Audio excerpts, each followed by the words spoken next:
Raha ny tontolon'ny asa sy ny fiainana sosialy kosa no asiteny hatreto dia ireo mpiasa mandran-karama ihany no tafiditra ao anatin'ny lisitry ny mpiambana KNAPS. Noho izany dia nanapa-kevitra ny mpitantana tahirim-pirenena Tarinandriamatoa Arzaka Rabekoutraoul fa hampivelatra bebe kokoa ny fiaina ara-sosialy ho an'ireo mpiasa teny. Ka nisy ary ny fanaovan-tsiny teo amin'ny KNAPS sy ny tranoben'ny Tantsaha ny tolakandro teo Tetsy Nansana. No tanterahana ny tolakandro teo ny fanaovana siny ny fifanarahana fiara-miasa teo amin'ny KNAPS sy ny tranoben'ny Tantsaha izay nitanterahana teny amin'ny tranoben'ny Tantsaha teny Nansana ary tonga nanome voninahitra izany ny ministry ny fiompiana Ianta Randriamandrato.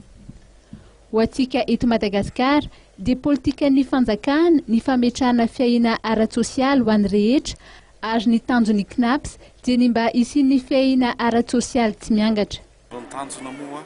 Fantatsika fa dia mandroso atrantsika mifantarana ny fiaina ara-sosialy eto Madagasikara. Fantatsika tsara fa dia marobe ireo ny Tantsaha 520 isanjato zay ny antotanisa ary 520 isanjato fotsiny no akoatran'ny Tantsaha.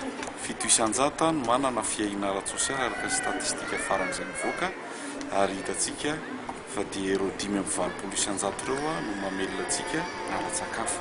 Verinay fa zava-dehibe tokoa ny fanatonana sy ny fiaina an'ireo Tantsaha izay maro anisa eto amintsika ireo.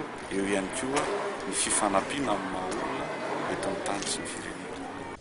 Ny filohan'ny filakevim-pitantanan'ny tranoben'ny Tantsaha dia nanamafy fa mila fiaina ara-sosialy ireo Tantsaha indrindra fa ny fisotrondronono ary Tantsaha manodidina ny 3 hetsy sy 1 tapitrisa no anombohana ny tetikasa.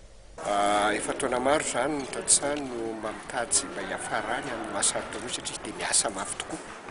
Araka izany dia manana amin'ny programme atao hoe marika zay ny tranoben'ny Tantsaha: mérite agricole, crédit agricole, assurance agricole, retraite agricole. Anisan'ny fanombohana an'izany ity fiaraha-miasa amin'ny KNAPS ity dia ny anaingiana ny fanadihadiana rehetrarehetra ahatongavana ny fanombohana ny fampiarana ny retraite ho an'ny Tantsaha. Izay tena ngezabe izany hoe zany efa mba eritreretin'ny mpiasa hanana no avy izany ny Tantsaha fa tsotra lasa intsony. Nampatsiahivy ny ministry ny fiompiana Ianta Randriamandrato fa miainga avy amin'ny Tantsaha ny toe-karen'ny firenena ary mendrim-piderana ny ezaka izay ataon'ireo Tantsaha izay tokony homena maro-boninahitra mihitsy noho ny asa mafy izay ataon'izy ireo.